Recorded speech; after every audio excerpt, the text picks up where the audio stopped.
কেন দিতে পারি নাই? আমার নামে এয়ারপোর্টের মধ্যে আমার নাম দিয়ে রাখা হচ্ছিল, যাতে আমি ঢুকলে আমাকে গুম করা হয়। এই পুলিশই তো করছিল, তাই না? আমার কি অন্যায়? দেশের পক্ষে কথা বলা আমার অন্যায়? ভারতের বিরুদ্ধে কথা বলা আমার অন্যায়? তো এই পুলিশ তো এই ফ্যাসিস্টদের হয়ে কাজ করছে এবং হাজার হাজার লোককে অন্যায়ভাবে জুলুম করছে, অত্যাচার করছে, খুন করছে এবং কোটি কোটি টাকা অন্যায়ভাবে মানুষের কাছ থেকে নিচ্ছে। মানুষকে মানুষকে হাইজ্যাক করে বলছে এত লাখ টাকা না দিলে তোমার ছেলেকে মেরে ফেলবো, তোমার হাজবেন্ডকে মেরে ফেলবো। তারা জমি জমা সবকিছু বিক্রি করে দিয়ে এই পুলিশকে ইয়ে দিচ্ছে। এগুলি কি অন্যায় না? এগুলি কি অন্যায় না? এগুলি বিচার হবে না? আপনি কি মুখে কথা বললেন যে আপনাদের আপনার পুলিশ হত্যার বিচার চান? লজ্জা লাগে না আপনাদের বলতে? লজ্জা হয় না? তো আজকে যে সরকার এগুলো যে প্রশ্রয় দিচ্ছে, এতদিন কিন্তু এই লোকটা বলে নাই ১৮ মাসে। আজকে যে রাজনৈতিক সরকার যে প্রশ্রয় দিচ্ছে, আমি মনে করি বাংলাদেশের লোক অলরেডি প্রুভ করছে তারা এইসব জিনিসে কেয়ারও করে না এবং এটা যে তারা কোনোভাবেই মনস্তাত্ত্বিকভাবে তারা এটা ইনফ্লুয়েন্স হয় না। এবং বিশেষ করে আমাদের যারা ইয়াং জেনারেশন আছে, কারণ আমরা যারা মানে ওই ৪০-এর উপরে যারা আওয়ামী, বাকশালী এবং বিভিন্ন দলের সাথে জড়িত হয়ে বড় হচ্ছি, আমরা অলরেডি ঘুণে ধরা করাপ্টেড পিপল আমরা সবাই। আমাদের ওই নৈতিকতা নাই, আমাদের ওই সাহস নাই, সত্য বলার মতো ইয়ে নাই, আমাদের দেশপ্রেমও নাই। আমাদের মন থেকে মানসিকভাবে আমরা ট্রিপল, আমরা ভারতীয় আধিপত্যের পক্ষের লোক আমরা সব। কারণ আমরা কেউ মাথা তুলে দাঁড়াবার সাহস করি না। আমরা আশা আমরা আমরা নেতাদেরকে তোয়াজ করি আমাদের একটা পজিশনের জন্য, আমাদের একটা ইয়ের জন্য, পারমিটের জন্য, আমাদের ব্যবসার জন্য। সেটা হলো আমাদের ইয়ে। কিন্তু ইয়াং জেনারেশন যেটা আজকে বাংলাদেশে যারা এই স্বৈরাচারকে উৎখাত করছে, আমি বিশ্বাস করি তারা এইগুলোতে ইনফ্লুয়েন্স হবে না এবং প্রয়োজনে তারা আবার মাঠে নামবে, জনগণকে নিয়ে মাঠে নামবে। এবং এইবার যেটা আমি গতবারে বলছিলাম বারবার, যে তাদের উচিত হবে ক্লিন করা দেশটাকে। তারা বোকামি করছে একটা জায়গাতেই, তাদের দেশটাকে ক্লিন করে নাই। তারা বিশ্বাস করছে এই বুড়া যেগুলো খাটাস ইয়ে রাজনীতিবিদ ছিল, যাদেরকে মনে করছে তারা একটা ভালো ভদ্রলোক বা ভালো চরিত্রের লোক, তারা যে সবগুলো যে ভারতের দালাল এবং তারা যে দেশ বিরোধী কাজ করে, দেশের পক্ষে কাজ করে না, দলের পক্ষে ছাড়া তারা কিছুই বুঝেন না, এটা তারা নিজেরাই প্রমাণ করছে। কিন্তু আমাদের আমাদের ইয়াং জেনারেশন এই কতগুলি লোককে বিশ্বাস করছে, ইনক্লুডিং বেশ কিছু উপদেষ্টা যারা এগুলোতে জড়িত ছিল এই ছাত্রদেরকে বোকা বানাবার জন্য। এবং তারা ছাত্রদেরকে বোকা বানাচ্ছে। কেউ আসছে প্রফেসরের বেশ ধরে, কেউ আসছে ডাক্তারের বেশ ধরে, কেউ আসছে ইকোনমিক্সের বেশ ধরে। সব ভিতরে সবগুলো হলো ভারতের দালাল, দেশ বিরোধী। এবং তারা পুরো আন্দোলনটাকে হাইজেক করে, পুরো চেতনাকে হাইজেক করে দেশটাকে আবার ভারত আধিপত্যবাদের ভিতরে নিয়ে আসছে। আমি আপনার জি থ্রুতে ইয়াং জেনারেশনকে আমি হাত জোর করে ইয়ে করবো, কোনোভাবে করাপ্টেড হবেন না। দেশ প্রেমের সাথে কোনো কম্প্রোমাইজ নাই। আপনারা যেটা করছেন, যেটা করে সরকার ইয়ে করছে, দরকার হলে আবার নামতে হবে, কিন্তু কোনো জায়গায় নিজেকে কম্প্রোমাইজ করবেন না। দেশ ডক্টর প্রেম। মুজিব, জি, ডক্টর মুজিব, আপনাকে একটা ভিডিও দেখাবো, একটা ভিডিও ক্লিপে দেখাবো। পুলিশের অত্যন্ত সিনিয়র এক কর্মকর্তা মির্জা ফখরুল ইসলাম আলমগীরের সাথে যে বিষয়টা নিয়ে কথা বলছে, আমি আপনাকে এই ভিডিওটা দেখাই, তারপরে এর একটা প্রেক্ষাপট আমি আপনাকে বলি।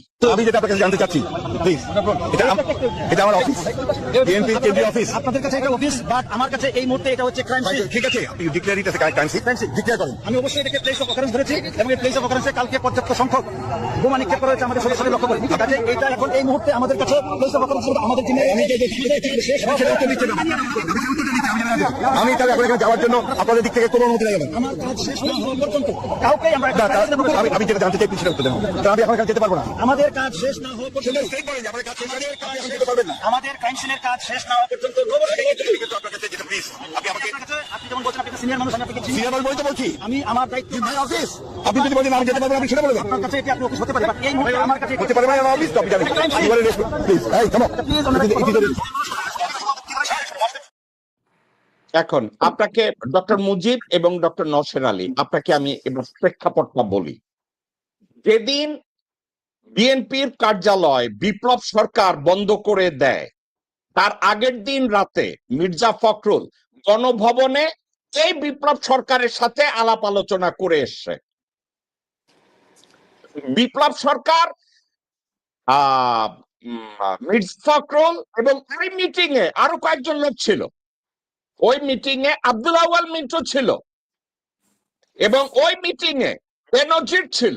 ওই মিটিং এ আরো কিছু লোকজন ছিল, আব্দুল আউয়াল মিন্টু, গোরখোদক আব্বাস, আমির খসরু মাহমুদ চৌধুরী, এরা সবাই ওখানে ছিল। ওখানে বসে কথা হয়েছে আগামী কালকের বিএনপি অফিসে তালা মারবে এবং মির্জা ফখরুলকে শিখাইয়া দেওয়া হয়েছে কি কি আলোচনা হবে।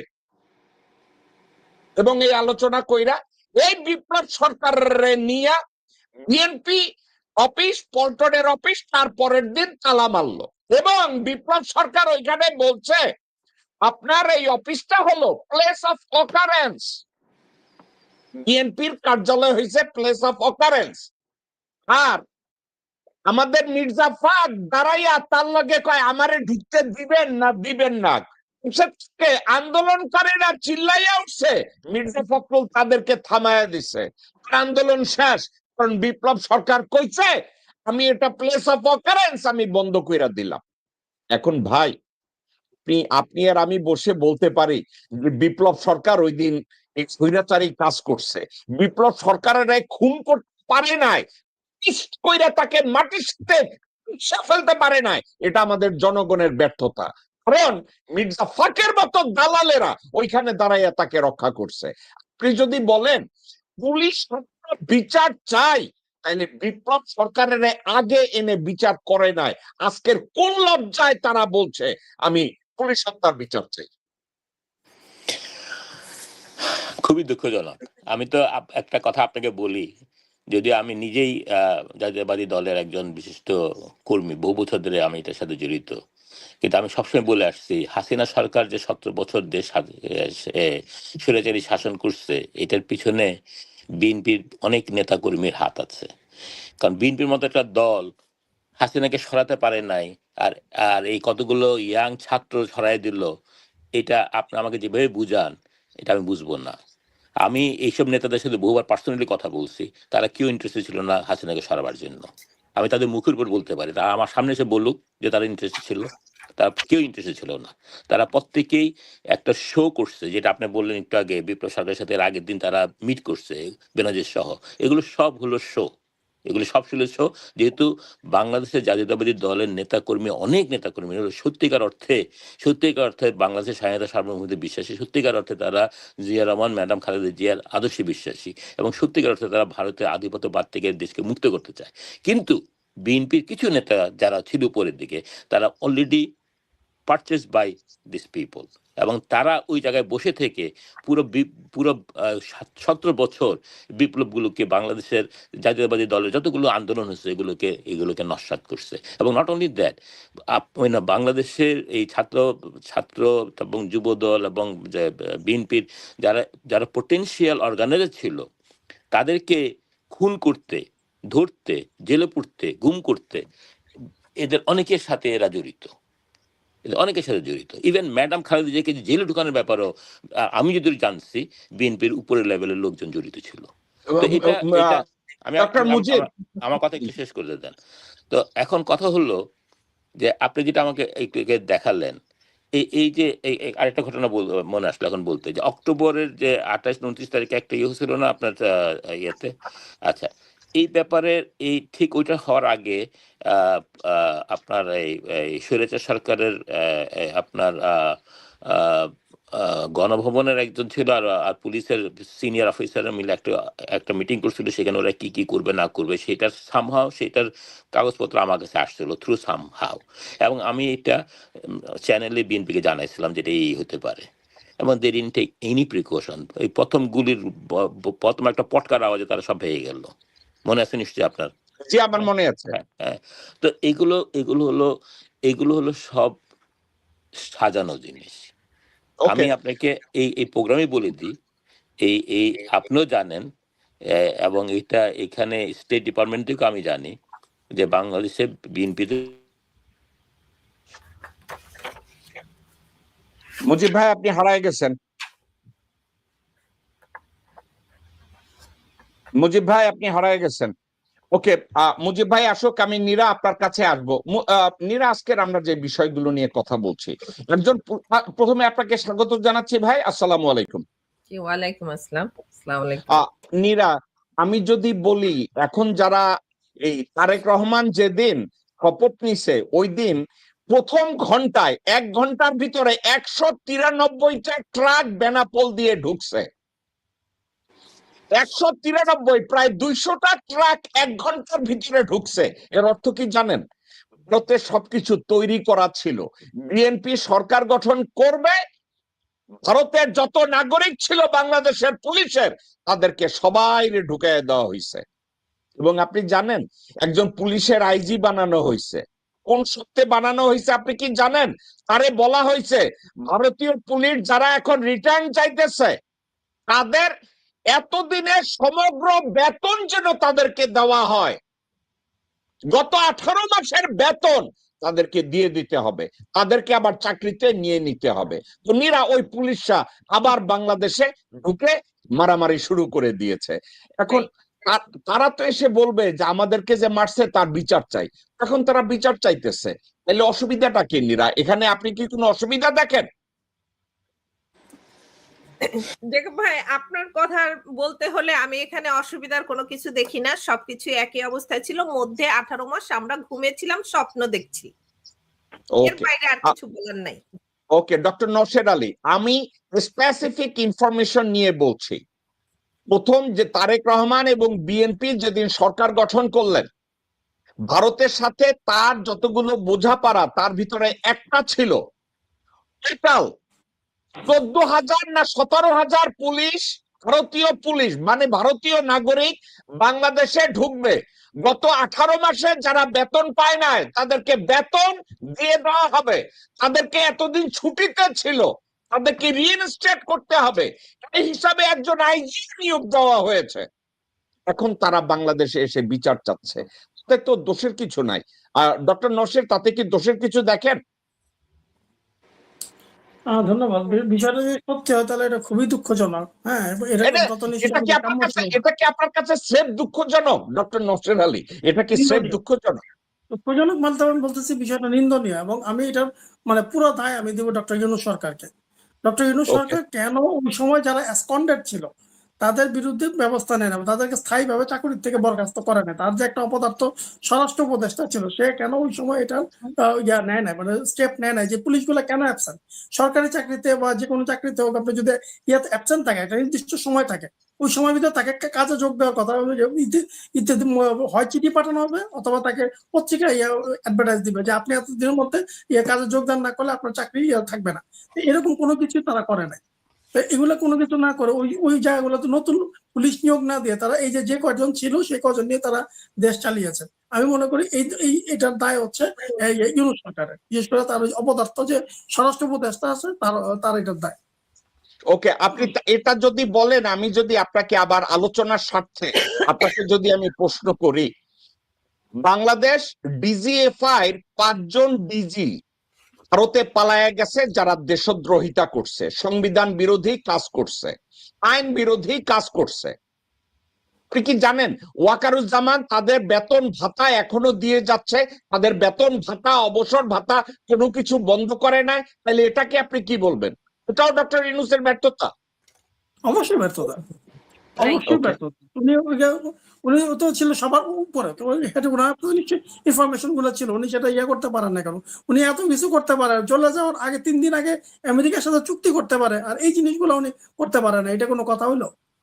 ঠিক আছে, আমি আপনার এই কথার আমার কাছে কোনো প্রতিবাদ নাই। ডক্টর মুজিব, আমি আপনার কাছে আসছি। এখন আপনি এতক্ষণ শুনেছেন হাসিনা আমলে যত পুলিশ ভারতে পালায়া গেছে, তারেক রহমান দায়িত্ব গ্রহণ করার 24 ঘন্টার ভিতরে সবাই এখানে ব্যাক করেছে, এবং গত 18-19 মাসে তাদের বেতন দেওয়া হয় নাই। এটা লিভ অফ অ্যাবসেন্স দেখাবে এবং তাদেরকে বেতন দিবে, যত সুযোগ সুবিধা তারা এতদিন পায় না এটা তারা নিবে। এবং তারেক রহমান এভাবেই ওয়াদাবদ্ধ, তাদেরকে স্বরাষ্ট্রমন্ত্রী হিসাবে সালাউদ্দিন এটা অ্যাপ্রুভ করেছে, সে অলরেডি এটাকে অ্যাকসেপ্ট করে নতুন আইজিকে দিছে এই শর্তে যাতে এখানে কাউকে কোনোভাবে দোষারোপ করা না হয়। এখন ওই পুলিশরা, ভারতীয় পুলিশরা বাংলাদেশে ঢুকে হাসিনা আমলে যেভাবে টর্চার করেছে সেম টর্চার করা শুরু করেছে। ডক্টর মুজিব, নসের আলী বলছে এটা ডক্টর ইউনূসের ব্যর্থতা ছিল, স্বরাষ্ট্রমন্ত্রীর ব্যর্থতা ছিল, আপনিও কি তাই মনে করেন? আর এই পরিস্থিতিটি কি স্রেফ জাস্ট দুঃখজনক, নাকি এটা অগ্রহণযোগ্য, নিন্দনীয় এবং বেআইনি একটা কাজ বাংলাদেশে করছে ক্ষমতায় এসে নির্বাচনের মাধ্যমে? আমি এটাকে শুধু দুঃখজনক বলবো না, আমি এটাকে বলবো অত্যন্ত শঙ্কাজনক। ইয়েস, নসের ভাই যেটা বলেছেন যে তত্ত্বাবধায়ক সরকারের দায়িত্ব ছিল এটা করা, ইউনূস সাহেব এটা করা উচিত ছিল। I agree with him 100%। Yunus সাহেবের অনেক ব্যর্থতা আছে, তার উপদেষ্টাদের অনেক ব্যর্থতা আছে, এবং তাদের অনেক সীমাবদ্ধতা ছিল। এই সীমাবদ্ধতার পিছনে যারা কারিগর ছিল তারা কিন্তু সবই আমাদের এই দলীয় লোকগুলি ছিল। যাই হোক, তারপরেও তার উচিত ছিল সেগুলো ঊর্ধ্বে যে এগুলো করা। এবং যে কথাটা বললেন যে ওই সবদের বিচার করা উচিত ছিল, যেটা উনি করেন নাই বা করতে পারেন নাই, এবং ওদেরকে ফায়ার করে দেওয়া উচিত ছিল লিভ অফ অ্যাবসেন্সের কারণে। কিন্তু শঙ্কার জায়গাটা কোথায়? আপনি এই যে মানে তারেক সাহেব নিজে কিন্তু একটা খাদের মধ্যে পড়তে যাচ্ছেন। উনি বুঝে পড়ুক আর না বুঝে পড়ুক, তার পুরো দল যারা ওনাকে পরিচালনা করতেছেন, উনি নিজে কিন্তু আস্তে আস্তে একটা খাদের কিনারে চলে যাচ্ছেন। কেন আমি কথাটা বললাম? দেখেন, আজকে যেদিন থেকে এই সরকার দায়িত্ব গ্রহণ করছে তারপর থেকে যত পুলিশ অত্যাচার করবে, এই পুলিশ অত্যাচারগুলো, এই গুম খুন যতগুলো তারা করবে, এগুলো কিন্তু কেউই বলবে না যেটা হাসিনা করাইতেছে, কেউই বলবে না এটা ইউনূস সাহেব করাইতেছে। সবাই বলবে এটা তারেক এটাতে ইনভলভ, বা তারেকের স্বরাষ্ট্রমন্ত্রী, ভারতের প্রশিক্ষণপ্রাপ্ত রয়্যাল এজেন্ট সালাউদ্দিন, এরা সব এটাতে ইনভলভ। সুতরাং জনগণের কাছে এটা হবে যে এই সরকারকে খুব কুইকলি আনপপুলার করার একটা ব্যবস্থা করা হচ্ছে। It's a part of the Indian conspiracy. তারা এই সরকারটাকে আনস্টেবল করবে, আনপপুলার করবে, এই সরকারকে কোনোভাবে স্টেবল হতে দিবে না। এবং একটা পর্যায়ে যে তারা চেষ্টা করবে তাদের যেই আপনার আর্মির ভিতরে ওয়াকারুজ্জামান টাইপের যতগুলো লোক আছে তাদের প্রশিক্ষিত লোক দেশে একটা অরাজকতা তৈরি করে তাদেরকে দিয়ে একটা কু করিয়ে তাদের বুবুজান এবং তাদের আওয়ামী বাকশালীদেরকে আবার নিয়ে এস্টাবলিশ করবে। এটা হলো ভারতীয় প্ল্যান, এবং এই প্ল্যানকে কার্যকর করার জন্য এই সরকার, তারেক সাহেবের সরকার, এটাতে পুরোপুরি সহযোগিতা করতেছে, বুঝে করুক আর না বুঝে করুক। আপনি একটা দেশ চালাবেন, আপনি জানেন গত 7 বছর কি হচ্ছে, আপনি স্লেটটাকে ক্লিন করবেন। আপনি যদি এই স্লেটটাকে ক্লিন না করে আগান, আপনি যদি আবর্জনা নিয়ে আগান, আপনি যদি আগের দুষ্কৃতিকারী যারা ছিল, খুনি যারা ছিল, তাদেরকে এনে আপনি মনে করেন যে আপনি দেশকে উন্নতি করবেন, এটা এটা আপনি you are in a fool's paradise. আপনি যে জিনিসটা করতেছেন হয়তো আপনি বুঝে করতেছেন, আপনার হয়তো উদ্দেশ্য অন্য, যে আমি কয়েকদিন করে আমি আবার লন্ডনে চলে যাবো, ওখানে আমি আমার পরিবার নিয়ে আরামে থাকবো, এটা হতে পারে। অথবা আপনি না বুঝে গুলো করতেছেন। আপনাকে যারা এসব বুদ্ধি দিতেছে তারা দেশে যে কত বড় ক্ষতি করতেছে, গত কয়েকটা দিনে আপনি যেসব পিপুলকে আপনি অ্যাপয়েন্ট করছেন, প্রত্যেকটা যে ফেলিউর, প্রত্যেকটা কন্ট্রোভার্সিয়াল। আপনি একটা অ্যাপয়েন্টমেন্ট আপনি নন কন্ট্রোভার্সিয়াল করতে পারেন নাই। আপনাকে মানুষ ভোট দিচ্ছে, আপনার পোস্টার লাগিয়েছেন আমাদের প্রাণ প্রিয় নেতা জিয়া রহমান আর খালেদা জিয়ার ছবি লাগে, আপনারা করছেন, ভোট চেয়েছেন মানুষের কাছ থেকে। কারণ মানুষ মনে করছে আপনি তার সন্তান, যোগ্য সন্তান, আপনি তাদের মতো একটা অনেস্ট হবেন, দেশপ্রেমিক হবেন, এবং ভারতের আধিপত্যবাদের বিরুদ্ধে থাকবেন আপনি। এই কারণে মানুষ ভোট দিচ্ছে আপনাকে। এখন আপনি যেগুলো করতেছেন, আপনি প্রমাণ করতেছেন যে আপনি তাদের ঘরে জন্ম হতে পারেন, কিন্তু আপনি তাদের আদর্শে বিশ্বাসী না। ছবি টাঙ্গাই দিলেই বিশ্বাস হয় না। আপনারা জানেন বহু লোকের পিছনে শেখ মুজিবের ছবি ছিল, কিন্তু তারা শেখ মুজিবকে কোনোদিন বিশ্বাস করেন নাই, বহু লোক বাংলাদেশে, কিন্তু বাধ্য হয়েছে রাখতে। আবার এখন আছে বহু লোক যারা হয়তো তারেক রহমানের ছবি রাখবে পিছনে।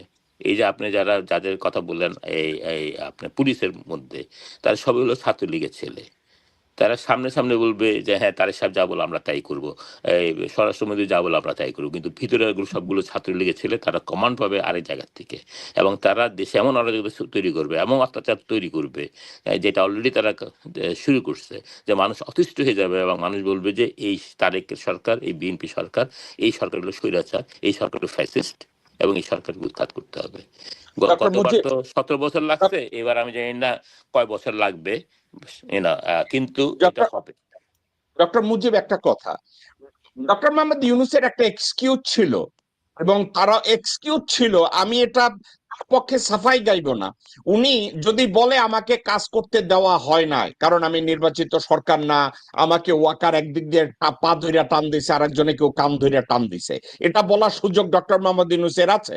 কিন্তু তারেক রহমান একটা নির্বাচিত সরকার, তারেক রহমান নির্বাচিত সরকার হিসাবে প্রথমে কেন উনি বাংলাদেশের পুলিশ হচ্ছে ডেইলি লাইফের একটা অ্যাবসলিউট পার্টিকেল, পুলিশকে বাদ দেওয়া যাবে না, আইন শৃঙ্খলা পরিস্থিতি রক্ষায় এটা বাদ দেওয়া যাবে না। এখন আমার কাছে গতকালকে পর্যন্ত 30-32 মেসেজ যে কয়েকটা অ্যাপয়েন্টমেন্টে তারেকের কোনো হাত ছিল না, স্বরাষ্ট্র মন্ত্রণালয়ের নিয়োগে তারেকের নাকি কোনো হাত ছিল না, অর্থ এবং পরিকল্পনা মন্ত্রণালয়তেও তারেকের কোনো হাত ছিল না, বাংলাদেশ ব্যাংকের গভর্নর পজিশনেও নাকি তারেকের কোনো হাত ছিল না। তো বাংলাদেশে এই হাতটা কার থাকে ভাই এই নিয়োগগুলো দেওয়ার? ডক্টর মুজিব, এই নিয়োগগুলার হাতটা কার থাকে?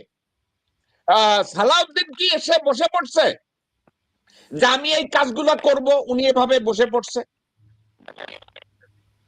আমি আমি ডক্টর মুজিব, আপনার কথা আমি শুনতে পাচ্ছি না, আপনাকে লগ অফ করতে হবে, আমি আপনার কথা শুনতে পাচ্ছি না। সবচেয়ে কাছে দুইটা মন্ত্রণালয় দেয়, যেই লোক অমিত সাহেবের ছুটির নিচে মুখ দিয়া অমিত সাহেব প্রসাদ খাওয়ার জন্য তৈরি, সেই লোকে উনি অর্থ মন্ত্রণালয় এবং পরিকল্পনা মন্ত্রণালয় দেয়। এটা কি তারেক রহমানের কি আলজাইমার ডিজিজ হয়েছে নাকি আর্লি সাইন অফ ডেমেনশিয়া? আমি আপনার কাছ থেকে জানতে চাই ডক্টর নওশের আলী, আপনার কি মনে হইতেছে উনি কি এখন প্রকৃতিস্থ না অপ্রকৃতিস্থ? আমাকে একটু বলেন। আমি তখন ওনার নিয়োগটা যখন শুনছিলাম খবরে, তখন আমি চা খাচ্ছিলাম, তো চা খেতে খেতে আমার কাশি উঠে গেছে, যেটা করলোটাকে। আমরা তো এতদিন জানতাম যে ডক্টর রেজা কিবরিয়াকে তারা অর্থমন্ত্রীর দায়িত্ব দিবে, এরকম একটা মার্কেটে শোনা যাচ্ছিল। তো যখন শুনলাম যে এই লোকটা নিয়োগ দিছে, তখন আমার কাশি উঠে গেছে, চা খাইতে চেয়েছে। এরা কিভাবে নিয়োগ দিল, তার কি আছে? এ তো লোটাস কামাল যে ছিল সে আওয়ামী লীগের, আর এই লোক, এই দুইজনের মধ্যে তো কোনো পার্থক্যই নাই। লোটাস কামাল যেরকম দেশের অর্থনীতি 12টা বাজায় দিয়ে গেছে, এই লোক তো 13টা বাজায় দিয়ে যাবে। এবং আমি শুনছি, আমার জানা মতে, আমার যে কাছে যে তথ্য, এই লোকই বাংলাদেশ ব্যাংকের গভর্নর নিয়োগ দিয়েছে, তারেক রহমান না। তারেক রহমানের জিজ্ঞাসাও করে নাই তাকে বানাইতেছে, তারেক রহমান জানেও না তাকে নিয়োগ দিচ্ছে আমির খসরু মাহমুদ চৌধুরী। এখন একটা কথা বলি নওশের সাহেব, আপনি কি অবাক হবেন 2 দিন পরে যদি শুনেন বাংলাদেশ ব্যাংকের আবার কম্পিউটার হ্যাক হয়েছে, আবার ওইখান থেকে $1 বিলিয়ন গায়েব হয়ে গেছে? আপনি কি অবাক হবেন? হতে পারে। আপনি কি অবাক হবেন? সরকারের সবচেয়ে বড় ব্যাপারটা ছিল ওই যে রাখাল বালক যে ছিল, তারে আইনা জিজ্ঞাসাবাদ করা, কিন্তু তারা সেফ এক্সিট দিয়ে দিল। ওই লোকটার যে ধরতে পারতো, ধরে আইনা ভাই রিমান্ডে নিতে পারতো। আপনি যদি চান এই রোজার মাসে আমি ডক্টর মোহাম্মদ ইউনূসের গালি দিয়ে তার কাপড় খুলি, ভাই আজকের এটা করায়েন না আমারে দিয়ে, বাদ দেন ডক্টর ইউনূসের কথা। নীরা, আমি আপনার কাছে আসি। কে যদি আমি জিজ্ঞাসা করি আপনার দলের চেয়ারম্যান উনি কি এই মুহূর্তে প্রকৃতস্থ, উনি কি সঠিক চেতনায় আছে নাকি অবচেতন মনে এই নিয়োগগুলো দিচ্ছে? আমি এই সরাসরি এই কথাটাই যদি আপনাকে জিজ্ঞাসা করি, কারণ আমির খসরু মাহমুদের 2টা মন্ত্রণালয়ের নিয়োগ, ইকবাল হাসান মাহমুদ টুকুর জ্বালানি মন্ত্রী হিসাবে নিয়োগ, এমডি মোস্তাকুর রহমান নামের এক উচ্ছিষ্টকে গভর্নর পদে নিয়োগ, এটা দেশের স্বার্থ বিরোধী নিয়োগ এবং জনগণ বিরোধী নিয়োগ। আপনি কি মনে করেন তারেক রহমান এসব নিয়োগের ক্ষেত্রে তার নিয়ন্ত্রণ রেখে এই নিয়োগগুলো দিয়েছে? আপনি তা মনে করেন নীরা? না জেকব ভাই, আমি এটা মনে করি না। তবে সবকিছু মানে এখন বর্তমান সিচুয়েশনটা দেখে যেটা মনে হচ্ছে, বর্তমান যে সরকারকে ব্যর্থ করার জন্য এবং তাড়াতাড়ি একটা মানে জগা খিচুড়িতে পাকড়ানোর জন্য এই কাজগুলো করা হয়েছে। এবং ও- আরো বেশি করা হবে, এবং এদের সময়সীমা জানি খুবই লিমিটেড এবং খুবই মানে আহ, অল্প সময়ের ভিতরে, মানে গত 18 মাসে বা গত 17 বছরে যে গোলযোগ গেছে তার চেয়ে আরো ভয়ঙ্কর একটা গোলযোগ পাকিয়ে এখানে সমাপ্তি করবে। ওকে নীরা, আপনাকে এটা জিজ্ঞাসা করি, এই যে ভারতীয় সিটিজেন যারা নাগরিক ছিল, যারা পুলিশ ছিল, যারা এয়ারপোর্ট থেকে পালাইছে, তাদেরকে বাংলাদেশে এনে যাতে আবার পুলিশে পুনর্নিয়োগ দেওয়া হয়, পূর্ণ বেতন দেওয়া হয়, সালাউদ্দিন এই ওয়াদা করে তাদেরকে এনেছে। এখন যারা পুলিশ হত্যার বিচার চায়, এটা কি তারেক রহমানের ব্যর্থতা, নাকি আমাদের দেশের সার্বিক ব্যর্থতা, নাকি দল হিসাবে বিএনপির জঘন্য ব্যর্থতা, কোনটা? জেকব ভাই, দল হিসাবে এখানে আমি বিএনপি আওয়ামী লীগের কথা বলবো না। দেশের বাংলাদেশের প্রেক্ষাপটে, বাংলাদেশের 54 বছরের যে প্রেক্ষাপট, যেটা যেটা সরকার গঠনের কথা বলেন, রাজনৈতিক দলগুলোর কথা বলেন, আমাদের দেশে ব্রুক্রেটদের কথা বলেন, ব্রুক্রেসির কথা বলেন, এই বিষয়গুলো যদি সামনে টানেন, একটা স্বাধীন দেশে যেটা হওয়া দরকার সে অনুযায়ী কোনো কাজ বাংলাদেশের মাটিতে হয়েছে কিনা। যখনই কোনো দুর্যোগ আছে তখন আমরা হুট করে ব্লেমটা কিন্তু রাজনৈতিক দলগুলোর উপরে দিয়ে আর ফেলি। এরা থামেন থামেন থামেন থামেন থামেন, এরা আপনার এই কথাটা অত্যন্ত অবিবেচনা এবং অশিক্ষিতের মতো কথা। এ ধরনের কথা বলবেন না।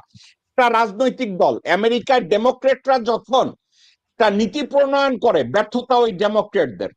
রিপাবলিকান পার্টি, নীরা নীরা নীরা আপনি তো নীরা, একটু একটা থামেন, জায়গায় একটু আসতে দিবেন, থামেন। কথা তো শুধু বলতে না হবে না, কারণ না, কথা একটা শুরু করলে সেখানে আপনাকে শেষ করতে দিতে হবে।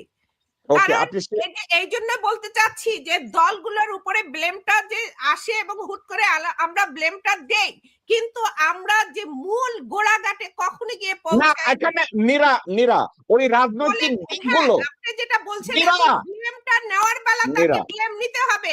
তাইলে গত 18 মাসে কি করে গেছেন? গত ওকে 18 মাসে সংস্কারের নামে যে সময়টা তাকে দেওয়া হয়েছে, তাহলে সে কি করে গেছে? সে গুড, কি তাহলে হাসিনা সরকারের কাজ সে আগিয়ে দিয়েছে এবং সেই কাজ ওকে কমপ্লিট করতে পারে নাই, যেটা রেখে দিয়েছে যে এখন বিএনপি এসে সেই কাজটা সম্পূর্ণ ওকে করবে। তাইলে ওকে দায়ভার কাকে এখন নিতে হবে? দায়ভার আপনি শুধু বিএনপি কে দিলে চলবে না, এটার ওকে দায়ভার নীরা, আমি সরকারকে নিতে বুঝেছি। হবে। নীরা, এবার আপনি আমার একটা কথার জবাব দেন। আপনি গলাবাজি তো করছেন, এবার আমারটা শুনেন।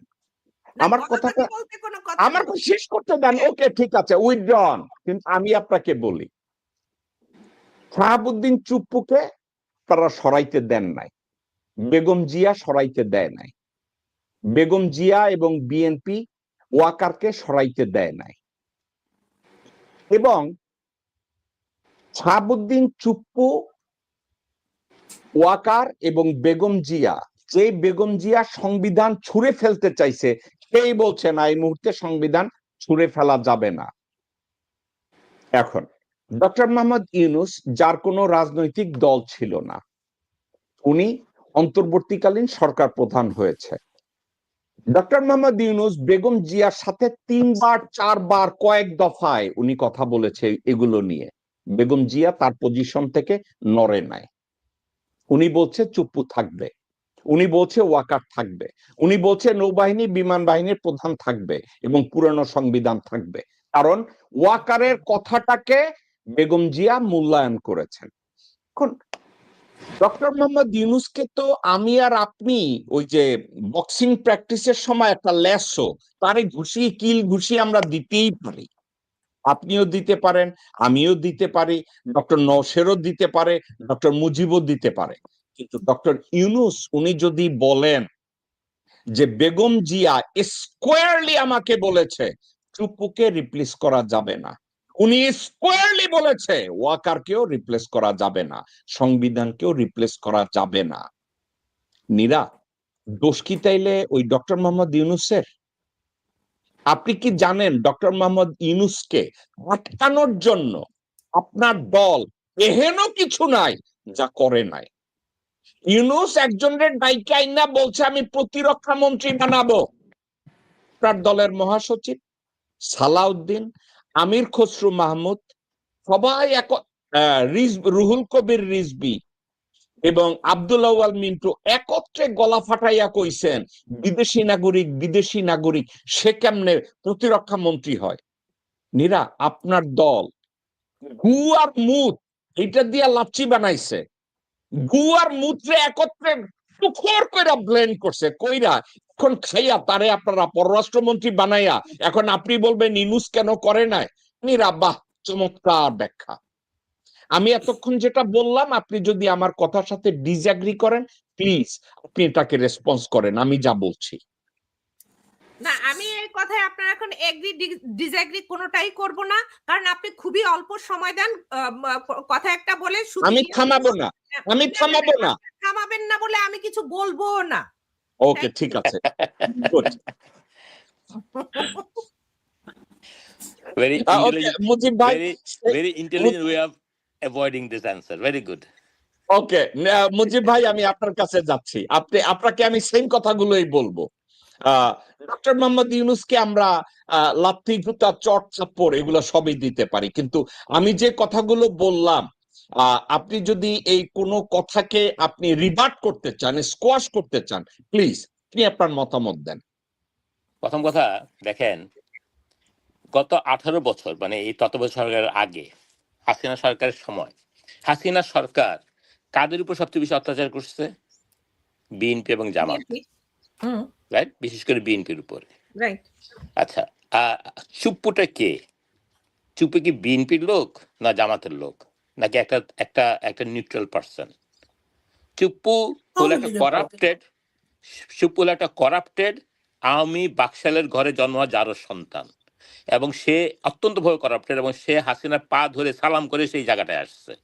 তাকে সরাতে দেয় নাই বিএনপি।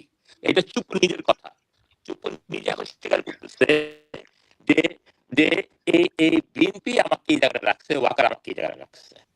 তাহলে বিএনপি এবং ওয়াকার তারা colluded into this আওয়ামী বাকশালীকে জায়গাটা বলে রাখা।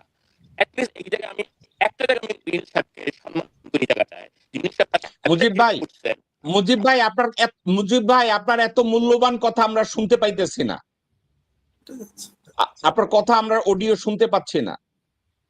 আমি তো আপনাদের কথা শুনতে পাই, আপনার কথা শুনতে পাই না রে ভাইয়া। এত মূল্যবান কথা বলতেছেন, আমি চাচ্ছি আপনার কথাটা নীরা এবং বিএনপির নেতা কর্মীরা একটু ভালো করে যেন শুনে রে ভাই। আবার আসেন আপনি ভাই, আপনার কথা কি ঠিক আছে? আমার কথা শুনতে পান এখন? আমরা পাচ্ছি, একটু ক্লিয়ার। ওকে, হ্যাঁ, আপনি যা বলছিলেন আপনি বলেন। জি, আমি যেটা বলতে চাচ্ছিলাম যে 18 মাসে আমরা অনেক কিছু শুনেছি পিছন থেকে যে কে চুপ্পুকে রাখতেছে, কিন্তু চুপ্পু নিজেই এখন স্বীকার করছে যে চুপ্পুকে রেখেছে। মুজিব ভাই, আপনার কথা কি হয়েছে আজকের? আপনার ফোনে কম্পিউটারে কি সমস্যা? কি ডাবল ডিভাইস? আচ্ছা, হ্যালো, এখন শোনা যায়? জি, আমার কথা শোনা যাচ্ছে? জি, যাচ্ছে। তো এটা তো এখন পরিষ্কার, যেটা আমি বলছিলাম, এটা তো এখন পরিষ্কার যে চুপ্পুকে রেখেছে বিএনপি মেইন, এবং ওয়াকারুজ্জামান, আপনার নিশ্চয়ই মনে আছে, খালেদা জিয়ার কাছে গেছিলেন উনি, খালেদা জিয়া তখন অসুস্থ অবস্থায়, এবং ওয়াকার ওনার সাথে দেখা করে এসে ওয়াকারের পাওয়ার দ্বিগুণ বেড়ে যায়, এটা নিশ্চয় আপনার মনে আছে।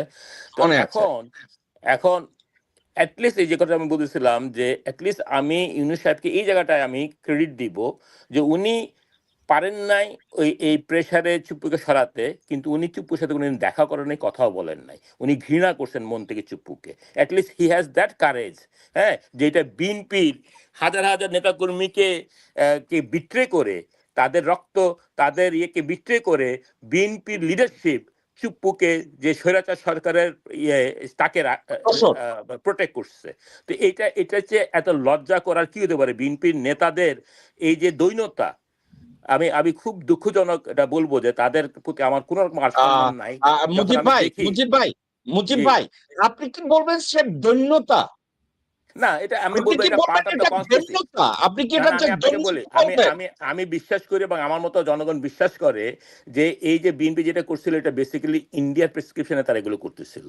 তাদের কোনো তাহলে কারণ এটা নাই, কি? চুপ্পু এটা কি যে তাদের মামা শ্বশুর না যে তাকে রক্ষা করতে হবে। এই মুজিব ভাই চুপ্পুকে তাইলে কি বিএনপি তাহলে কি এটা ইন্ডিয়ার প্রেসক্রিপশনে যদি করে তাইলে কি এটা কি তারা দেশ এবং জনগণ বিরোধী কাজ না?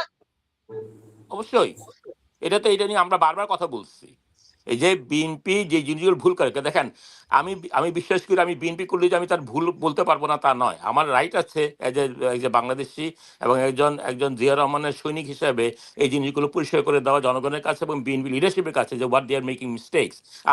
আমি কোনো ভেড়া না যে ওনারা যা করবেন আমি ইয়েস করতে থাকবো তার পিছনে। আমি ভেড়ার পলিটিক্স করি না। তো সুতরাং আমি যেটা রং দেখি সে বিএনপি করুক আর আমার বাপ করুক, আমি ওটা আপনার বারবার বলছি, I will talk about that. আমার সেই সাহস আছে, আমার সেই যোগ্যতা আছে এবং আমি রাজনৈতিকভাবে আমি একজন সচেতন মানুষ, আমি রং দেখলে রং বলার মতো সাহস আমার আছে। তো বিএনপি যেটা ওই সময় করছে এই চুপ্পুকে রাখাটা, আপনার চুপ করলে হেড অফ দ্য গভর্নমেন্ট, বুঝতে হেড অফ দ্য কান্ট্রি, আপনার একটা স্বৈরাচার যার চোখের সামনে হাজার হাজার ছেলেকে গুলি করে মারা হচ্ছে, as a head of the country সে কিছু কোনো অ্যাকশন নেয় নাই। তাকে তো এখন ফাঁসিতে ঝুলানো উচিত, he is responsible the whole country. তার সামনে কি করে এত হাজার হাজার ছেলেকে মারা হলো, তার সামনে কি করে একটা ফ্যাসিস্ট সরকার তৈরি হলো।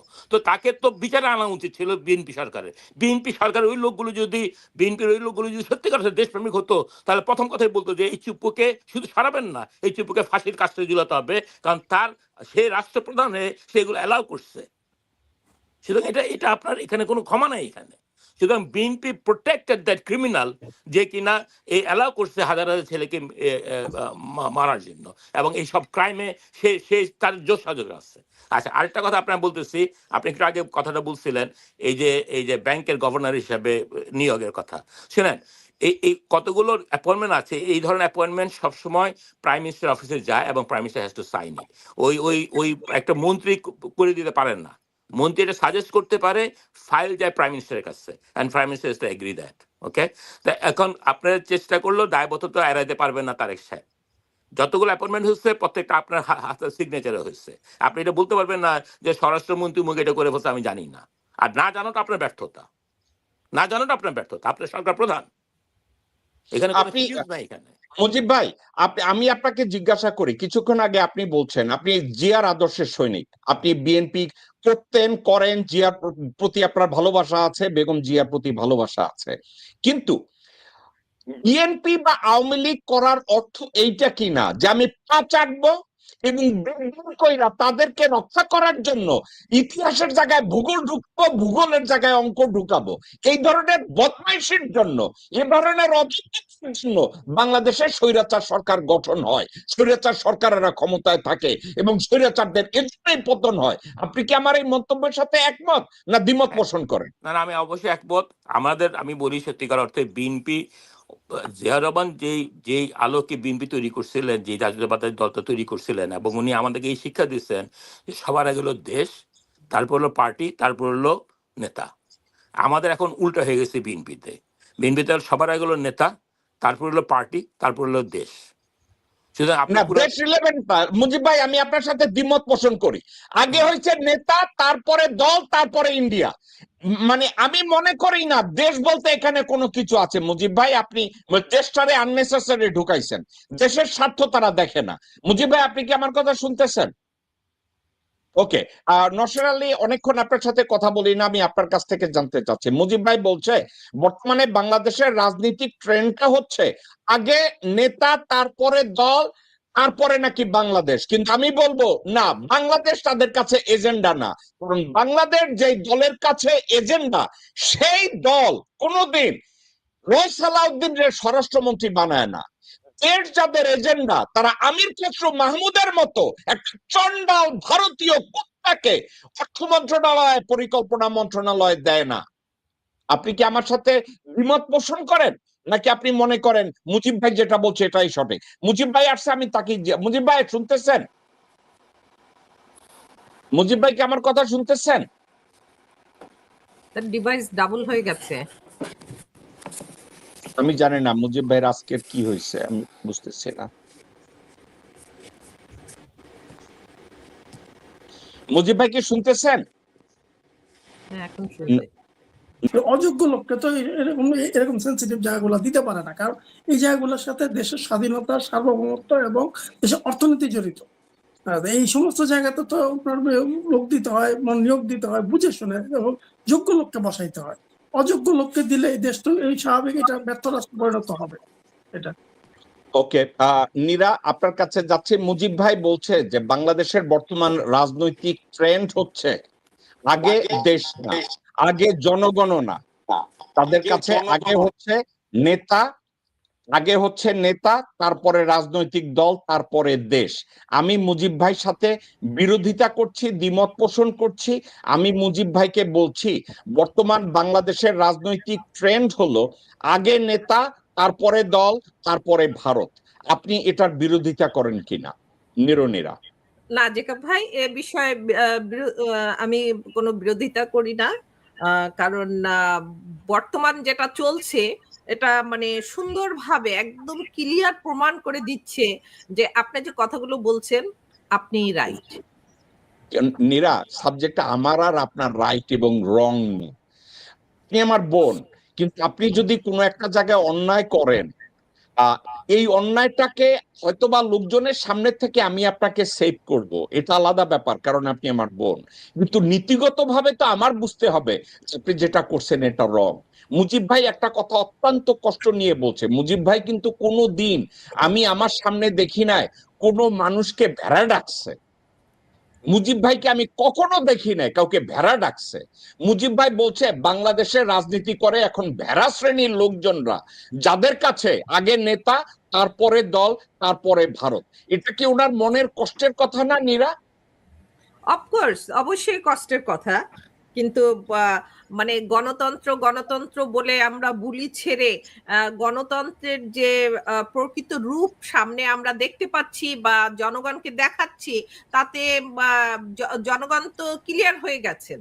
এখন যে জনগণ বা আমরা যে বলছি আমরা নিরপেক্ষ এবং গণতান্ত্রিক ওয়েতে ভোটের মাধ্যমে আমরা একজন সরকার পেয়েছি, তো এখন সত্যিকার অর্থে যদি গণতান্ত্রিক পদ্ধতিতেই যদি আমরা সরকার পেয়ে থাকি, তাহলে সে সরকারের কার্যক্রম এগুলো হবে কেন? এটা তো জনগণের প্রশ্ন তো আসবেই, এবং এই বিষয়গুলি ভবিষ্যতে আরো বেশি আসবে। নীরা, আপনার কি মনে হয় না তারেক রহমানের একটা বিশাল সুযোগ ছিল, উনি ওনার বাবার মতো একটা কিংবদন্তি সরকার প্রধান হবে? আপনার কি মনে হয় না ওনার এমন একটা বিশাল সুযোগ ছিল এবং এখনো আছে যে উনি ওনার বাবার মতো একজন কিংবদন্তি হবে? আপনার মনে হয় না? জেকব ভাই, সুযোগ ছিল এবং আছে, থাকবে যে বিষয়, কিন্তু মানে সিচুয়েশনটা, যে সময়টা মানে আমরা দেখতে পাচ্ছি যে মানে এখন কি বলবো যে দাবার যে খেলা, যে দাবার গুটিগুলো যে কোথায় কোনটা যাবে বা কোথায় কোনটা ছিল, কাকে বিট করতে কোন জিনিসটা দরকার, সেই যে মেধার যে একটা খেলা, সেই খেলায় আমি মনে করি না যে বর্তমান সরকার মানে বিট করে উঠতে পারবে। কারণ এটা একদম ক্লিয়ার বোঝা যাচ্ছে যে একটা পাতানো সাজানো একটা চক্রের ভিতরে জাস্ট ইন করছে। নীরা, একটা কথা আপনার ছোট সময়ের মনে আছে? কুইনাইন ম্যালেরিয়া সারাবে, কিন্তু কুইনাইন সারাবে কে? এই কথাটা কি আপনার মনে আছে ছোট সময়ের কথা? আছে। আপনার কি মনে হয় না যে এখন কুইনাইন যেটা, ওই কুইনাইনটাই সব জায়গায় প্রেসক্রাইব করা হইতেছে? এই কুইনাইনটার নাম হলো ইন্ডিয়া। ইন্ডিয়া যা বলে। নীরা, আপনার কাছে আমি একেবারে আপনার অনুভূতিটা জানতে চাচ্ছি। এর চেয়ে আর জঘন্য কিছু হইতে পারে? 18 মাস আগে যেই ভারতীয় পুলিশরা এয়ারপোর্ট থেকে পালাইছে, তারেক রহমান তাদেরকে ওয়েলকাম করছে সালাউদ্দিনের মাধ্যমে, তাদেরকে আবার রিইনস্টেট করছে। তারা এসে এখন বলতেছে পুলিশ বিচার করতে হবে, পুলিশ হত্যার বিচার না হইলে তারা নাকি কাজ করবে না। নীরা, এটা আমি দৈন্যতা বলবো না, এটা আমি বলবো কি জানেন, অদূরদর্শিতা এবং কৃতদাসরা, যারা কৃতদাস, তারা মাত্র এগুলো গ্রহণ করতে পারে। কারণ কৃতদাস যারা, তাদের কোনো মতামত থাকে না। কৃতদাস যারা, তাদের উপরে শুধু অর্ডার চাপানো হয়, ডিমান্ড একটার পর একটা করা হয়। এই মুহূর্তে বিএনপি সরকার যা করছে, আমার মনে হয় তাদের আচার আচরণ স্রেফ একটা কৃতদাসের মতো, এর বাইরে আমি কিছু দেখি না। আপনি কি মনে করেন শাব্দিক অর্থে আমি ভুল করছি? জেকব ভাই, না, আপনি যে কথাগুলো, যে পয়েন্টগুলো বলছেন, আসলে সত্যিকার অর্থে একটা পয়েন্টও ফালানোর না, যে আর একটা পয়েন্টকে মানে এটা ওভারলুক করে যে কোনো কনক্লুশনে আসবো সেটা সম্ভব না। তবে এর পিছনে আরেকটু কথা বলতে চাচ্ছি, সেটা যে এই যে ভারত ভারত আমরা ভারতের গীত গাচ্ছি, কিন্তু গত 18 মাস যে মানে উপদেষ্টারা যে কার্যক্রম চালিয়েছে, কিন্তু সে 18 মাসের আগে কথা বলি, যে কথা এই যে আইনমন্ত্রী আসিফ নজরুলের কথা ছিল যে 15 লক্ষ ভারতীয় আছে বাংলাদেশে, 26 লক্ষ 15 লক্ষর মতো পুলিশই ছিল, বিভিন্ন ইয়েতে ছিল, যে দেখা গেল যখন তাদের হাতে একটা মানে কি বলবো দায়িত্ব পড়লো, সে দায়িত্বভার হাতে পাওয়ার পর তাদের যে কাজ করা দরকার ছিল সেগুলো তো ছিলই না, তারা মুখই খুলে নেই। তাহলে তখনকার সময় ওই 18 মাসে কে বা কাহারা তাদের মুখ বন্ধ করে রেখেছিল? এর 17 বছর জানি যে কি হয়েছে, তারপরের 18 মাস এটা গেল, 18 মাস শেষ হতে না হতে যে একই মানে সে গানের ভিতরে আমরা আছি। এই আমরা কিভাবে পরিত্রাণ পেতে পারি, আমরা ওই দিকে কি যেতে পারি? ওকে নীরা, আপনি আমি রোজার মধ্যে আপনাকে পানি খেতে বলতে পারি না, এনিওয়ে আপনি ঠিক হন, তারপর আপনার কাছে আসছে। মুজিব ভাই, কাছে কি এই সাবজেক্টটাকে সার্বিকভাবে আপনি বলছেন যে চুপ্পুকে ওখানে রাখছে, ওয়াকারকে ওইখানে বসায় রাখছে, তারপরে স্বরাষ্ট্রমন্ত্রীকে ওইখানে বসায় রাখছে, একজন আওয়ামী পরিবারের সদস্য বাহারকে আইজি বানায়া বসায়া রাখছে, বিডিআরে একজন লোককে বসাইছে যে ওটাকে কি বলে রয়ার হইয়া এর আগে কাজ করছে, এই কাজগুলো করছে। এখন একটা নির্বাচিত সরকারের কাছ থেকে তো মানুষ নতুন কিছু আশা করছে। আপনি কি মনে করেন বর্তমান যে সরকার আছে তারা ক্যাপাবল ইন্ডিপেন্ডেন্টলি তারা বাংলাদেশকে রক্ষা করার জন্য একা একা সিদ্ধান্ত নিতে পারে, নাকি তারা মনে করেন এখনো ওই দিল্লির আদেশ এক্সিকিউট করছে? কোনটা? আমার তো মনে হয় যতটুকু দেখতেছি এবং যদি শুনতেছি, ডাইরেক্টলি হোক ইনডাইরেক্টলি হোক দিল্লির আদেশে তারা পালন করতেছে। আপনি শুনছেন নিশ্চয়ই লালমনিরহাটে যে কনস্ট্রাকশন গুলো হচ্ছিল এগুলো এখন বন্ধ হয়ে গেছে। তারপর তুরস্কের সাথে তুরস্কের সাথে পাকিস্তানের সাথে যে আন্ডারস্ট্যান্ডিং হচ্ছিল, বাংলাদেশে আপনার ড্রোনের কারখানা হবে, বিমানকে বন্ধ, এগুলো সব ইনস্টল করছে, সব বন্ধ হয়েছে। একটা দেশপ্রেমিক সরকার দেশের কথা চিন্তা করলে এগুলো বন্ধ করতো না। দেশের কথা চিন্তা করলে বাংলাদেশের ব্যাংকের গভর্নর এই সোয়েটার বিক্রিত হইতো না। দেশের কথা চিন্তা করলে আপনার এই ভালো ভালো লোকগুলোকে রাতারাতি সরিয়ে দিয়ে করাপ্টেড দলীয় ইয়ের লোকগুলোকে এনে আপনার ইয়ে করতে না। দেখেন জিয়া রহমানও পার্টি বিএনপি তৈরি করছে, কিন্তু জিয়া রহমান সব জায়গায় বিএনপি লোক বসায় নাই, যোগ্য লোককে বসাইছে। বিএনপি আপনার নিশ্চয়ই মনে আছে যে শামসুল হক পররাষ্ট্রমন্ত্রী ছিলেন, উনি কোনো দল করতেন না, কিন্তু উনি জিয়া রহমান ওনাকে রাখছেন, তাই না? তো জিয়া রহমান, আমি আশা করছিলাম তারেক রহমান জিয়া রহমানের, এবং আমি ব্যক্তিগতভাবে তাকে বলছি একদিন, আমি আমার সাথে বহু বছর আগে লন্ডনে তার সাথে দেখা হয়েছিল, আমি ওনাকে বলছিলাম যে আপনি কিন্তু জিয়া রহমানের সন্তান, খালেদা জিয়ার সন্তান, আপনার একটা দায়িত্ব আছে এখানে।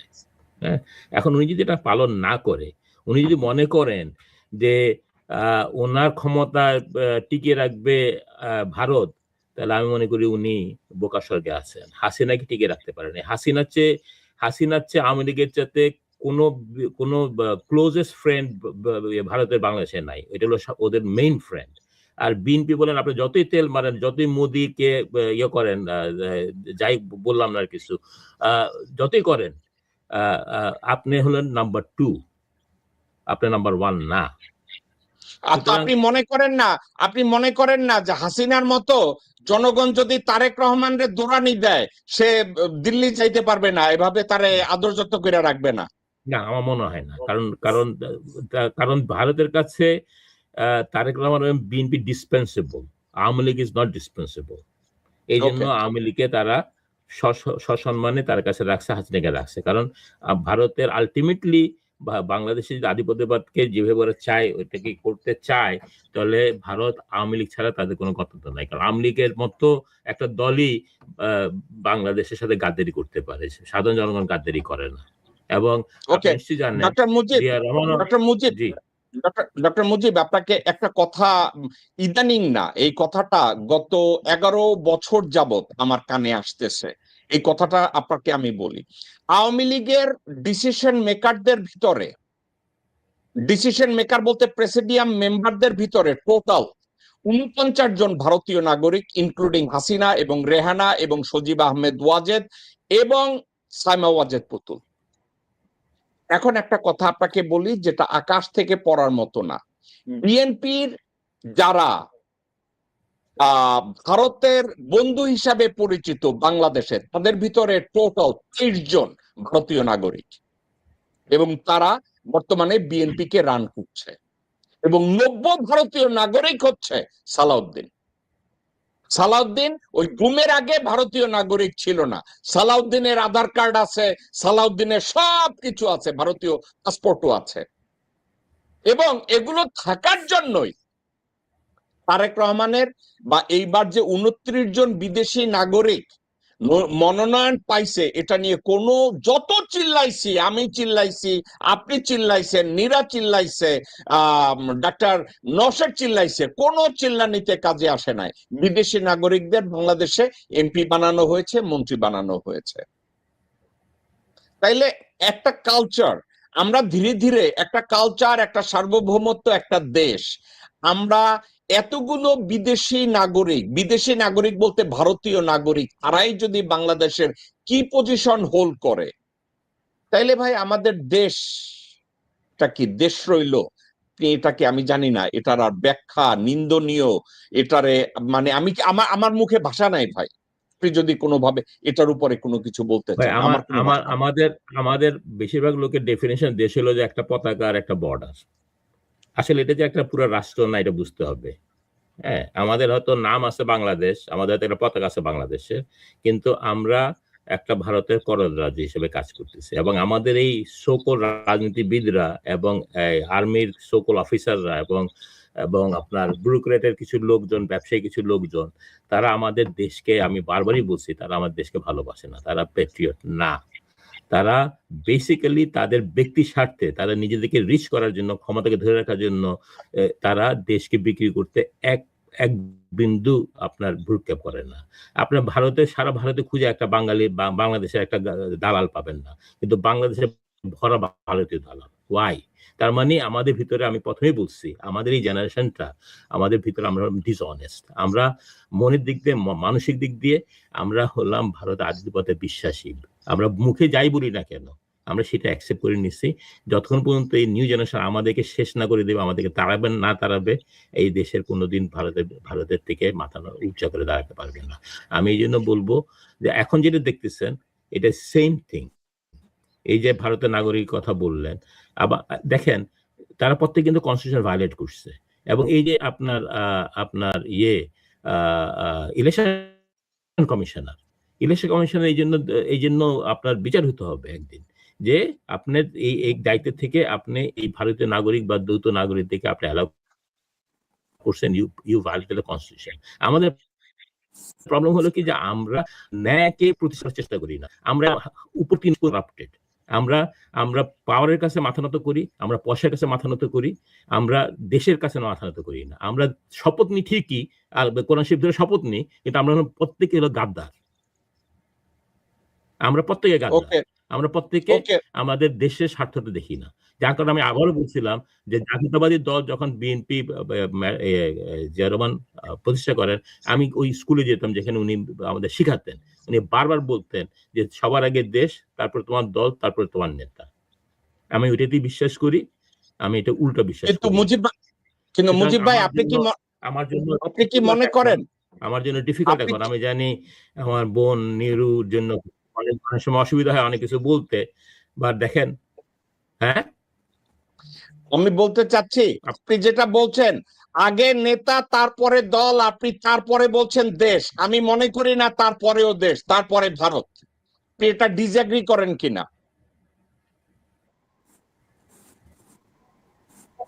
মুজিব ভাই হারায় গেছেন আপনি। না এখন তো ভারতীয়, আপনি যেটা বললেন এখন তো ভারতীয় তারপরে, কারণ ভারতের স্বার্থ, দেশ মানে এখন হয়ে গেছে ভারতের স্বার্থ। দেশকে টিকে রাখতে হলে তারা মনে করে যে তাদের ক্ষমতা টিকে রাখতে হলে ভারতের স্বার্থকে ধরে রাখতে হবে, এবং সেটাই হলো প্রবলেম। কথা বুঝছেন, সেটা হলো প্রবলেম, এবং এটা দুঃখজনক। তবে আমি আশাবাদী একটা জায়গাতেই, যে আমাদের দেশের জনগণ, আমাদের দেশের ইয়াং জেনারেশন এটা অ্যাকসেপ্ট করবে না। এবং এটা যেহেতু তারা হাসিনাকে অ্যাকসেপ্ট করে নাই, হাসিনা ক্ষমতাকে উৎখাত করে দিচ্ছে, যদি তারেক রহমান সত্যিকার অর্থে লাইনে না আসে, দেশের পক্ষে না ইয়ে করে, বাংলাদেশের জনগণ এক মুহূর্ত ভ্রুক্ষেপ করবে না। তারা শেখ মুজিবকে মাফ করে নাই, তারা হাসিনাকে মাফ করে নাই, এবং তারা যারা দেশপ্রেমিক, জিয়া রহমান এবং খালেদা জিয়া, তাদেরকে ঠিকই সম্মান দিয়েছে। বাংলাদেশের লোককে বুঝতে হবে, তাদের মন মানসিকতা বুঝতে হবে, সাধারণ লোকের মন মানসিকতা বুঝতে হবে, কাউকে ক্ষমা করবে না। তারেক রহমান, জিয়া রহমানের ছেলে হোক, জিয়া বা খালেদার ছেলে হোক, এটা মাপ পাবে না, যেমন মাপ পায় না হাসিনা। ওকে, ডক্টর নওশের আলী, আজকের আলোচনাটাকে আপনি কনক্লুড করেন, আমরা আমাদের সময়ের অনেক